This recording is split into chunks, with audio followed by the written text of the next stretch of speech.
비스마르크는 언젠가 다음과 같은 말을 했다고 전해집니다.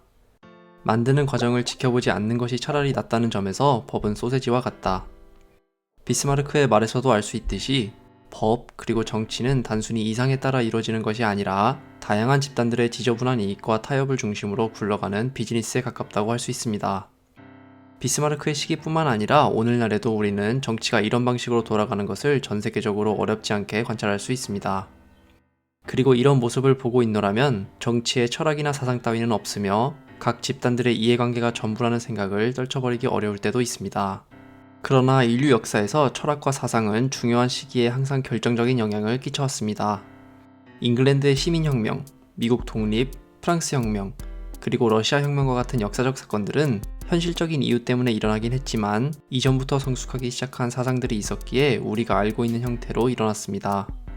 아리스토텔레스는 인간이 정치를 하면서 권력뿐만 아니라 정의를 위해서도 투쟁하기 때문에 정치가 단순한 동물끼리의 싸움과는 다른 특별함을 가지고 있다고 말했습니다. 인간은 자신의 언어로 선과 악, 옳음과 그름, 정의와 불의의 차이를 표현할 수 있고 이 때문에 인간의 정치에는 단순한 권력의 크기뿐만 아니라 정의도 중요한 역할을 한다는 말이었습니다. 그리고 정치 철학의 역사는 바로 권력, 즉 힘이 정당성을 얻고 정의, 즉 정당성이 힘을 갖는 지점에 대한 고민의 역사라고도 할 수 있습니다. 다트머스 대학과 카디프 대학에서 각각 정치학 교수로 활동 중인 제임스 버나드 머피와 그레임 게러드가 집필하고 듀크 대학교 철학과 교수인 마이클 길리스피가 올바른 정치적 사고와 잘못된 사고를 구별할 수 있는 최고의 기준을 알려준다 라고 찬사를 보낸 처음 읽는 정치 철학사는 인류 역사상 대표적인 정치 사상가 30명이 어떻게 권력과 정의에 대해 고민해 왔는지를 입문자들에게 잘 보여주고 있습니다. 그런데 뛰어난, 그야말로 천재적인 사상가들이라고 해서 시대적 영향으로부터 벗어나서 무에서 유를 창조하듯이 사상을 만들어낸 것은 당연히 아닙니다. 독일의 철학자 헤겔이 개인은 모두 시대의 자식일 뿐이라고 말한 것에서도 알 수 있듯이 뛰어난 사상가들 역시 자신이 살던 시대의 영향, 그리고 자신보다 앞서 정치의 문제를 다룬 선배 사상가들과 씨름하며 자신의 사상을 발전시켜 나간 것입니다. 시대의 영향 속에서 영감을 받았지만 각 시대를 뛰어넘는 보편적인 문제를 제기하고 이에 대한 나름의 답을 탐구했다는데 뛰어난 사상가들의 업적이 있는 것입니다. 이를 잘 보여주는 것이 17세기 잉글랜드의 대표적인 철학자였던 토마스 홉스와 존 로크입니다. 홉스는 1588년 스페인 무적 함대가 잉글랜드를 침공했다는 소식에 놀라서 분만을 시작한 어머니에게서 태어났습니다. 홉스는 나중에 자신이 공포라는 쌍둥이 형제와 함께 태어났다고 말했는데 이는 출생과 관련된 이런 일화로부터 시작된 것입니다. 그러나 공포라는 주제는 이후에도 홉스의 인생에 있어서 결정적인 영향들을 남깁니다. 홉스는 1618년 유럽 대륙에서 시작된 30년 전쟁을 목격했습니다. 50대 중반이었던 1640년대에는 평화롭게 귀족 가문의 가정교사로 일하면서 자문을 제공하는 제야의 학자로 활동하고 있었지만 잉글랜드에서 일어난 내전의 여파를 직접 경험해야 했습니다. 내전에 빠진 자신의 나라를 뒤로하고 안전한 프랑스로 피신한 홉스는 내전이 끝날 때까지는 프랑스에서 안전하게 지내다가 크롬웰이 왕당파를 몰아낸 이후에야 은근슬쩍 망명생활을 정리하고 돌아왔습니다. 그러나 잉글랜드로 돌아온 이후에도 내전 와중의 상황에 따라 지지했던 세력을 바꾼 일 때문에 여러 곳에서 공격을 받아야 했습니다. 이런 경험은 홉스의 정치 사상에 크나큰 영향을 남겼습니다. 서로가 서로를 끝까지 죽이는 종교전쟁과 내전을 경험하며 도덕적, 종교적 진실을 발견한다는 것에 대해 극도로 회의적으로 생각하게 되었고 무엇이 선하고 악한지에 관한 문제보다는 계약에 의한 합의가 중요하다고 주장했습니다. 홉스의 생각으로는 모두가 각자 생각하는 선이나 미덕, 종교적 진리가 다르기 때문에 이런 부분에서 합의를 하는 것은 매우 어렵거나 불가능하지만 그럼에도 불구하고 모두가 최악이라고 합의할 수 있는 것이 하나 있었습니다. 바로 폭력적인 죽음이었습니다. 이런 생각을 바탕으로 홉스는 성경에 등장하는 바다 괴물의 이름을 따 전능한 국가를 뜻하는 리바이어던이라는 책을 집필했습니다. 홉스가 생각하기에 인간은 정치가 존재하기 이전의 자연상태, 즉 질서를 부여하고 평화를 유지할 절대 권력의 정부가 없는 상황에서는 문명을 이룰 수 없을 뿐만 아니라 각자의 생명도 안전하게 유지할 수 없었습니다. 내가 나의 생명을 보호하기 위해 다른 이들을 위협해야 할 수도 있고 상대의 의도를 의심해 먼저 공격을 해야만 하는 일이 벌어질 수도 있습니다.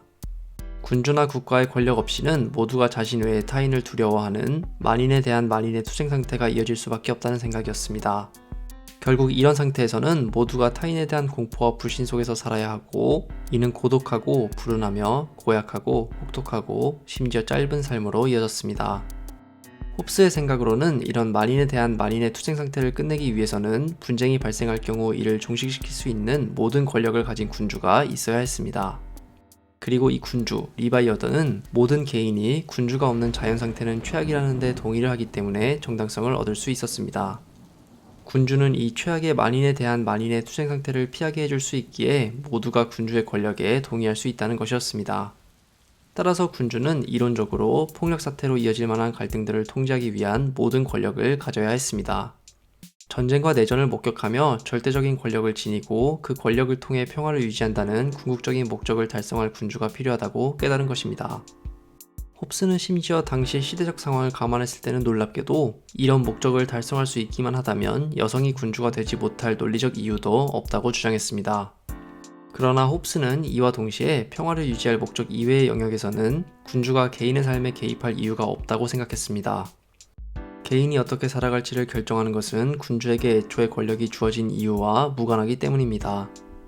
그러니까 홉스의 사상은 오늘날의 관점에서 봤을 때 폭력적 갈등을 잠재울 수 있는 모든 권한을 군주에게 부여한다는 측면에서 권위주의적 면모를 지녔고, 반대로 이외의 영역에서는 개인의 삶을 존중한다는 점에서 자유주의적 면모 역시 가지고 있었습니다.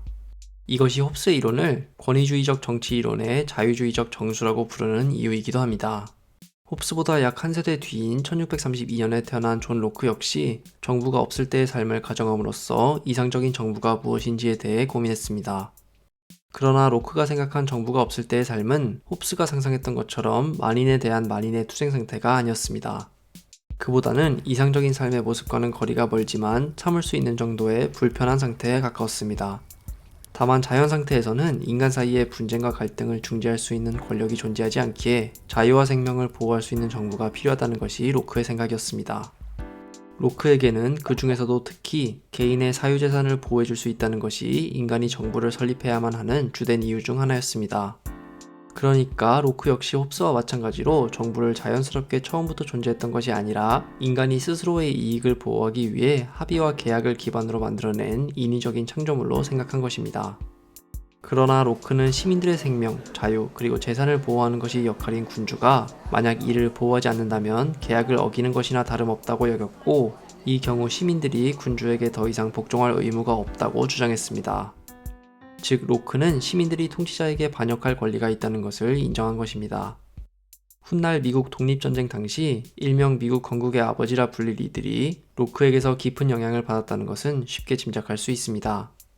홉스가 봤을 때 왕은 자신에게 주어진 절대 권력을 바탕으로 시민들에 의해 선출된 입법기관을 재량에 따라 폐지하거나 중단시킬 수 있었지만 로크는 이에 동의하지 않았습니다.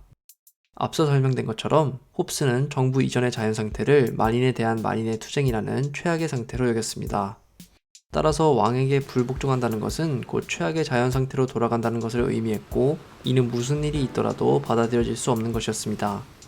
그러나 로크에게는 정부 이전의 자연 상태가 불편하기는 했어도 홉스가 생각한 것만큼 최악의 상태는 아니었기에 정부를 해체하는 것이 무슨 일이 있어도 받아들여질 수 없는 것은 아니었던 것입니다.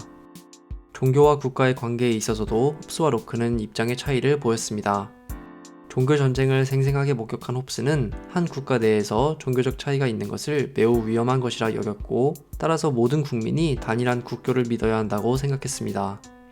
반면 로크는 종교와 정치의 분리를 주장했고, 국가가 특정 신앙을 강요하지 않고 종교적 다양성을 인정해야 한다고 믿었습니다.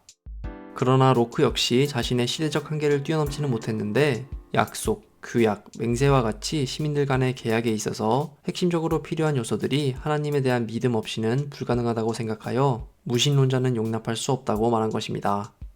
여러 가지 면에서 홉스보다 한 걸음 나아갔다고 생각할 수 있는 로크조차도 오늘날의 관점에서 봤을 때는 받아들여지기 힘든 이런 주장을 한 것을 보면 하나의 사상이 발전하는 데 있어서 시대적 상황이 얼마나 큰 역할을 하는지 엿볼 수 있습니다.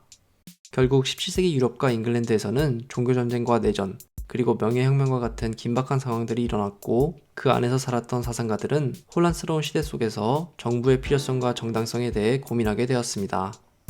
이 사상가들이 겪었던 상황은 그 시대의 고유하고 특수한 것들이었지만, 이들이 고민한 정부의 문제는 시대를 초월해서 오늘날까지도 생각할 거리를 던져주는 보편적인 문제였던 것입니다. 그리고 당연하게도 이는 이 시대에만 국한된 일이 아닙니다.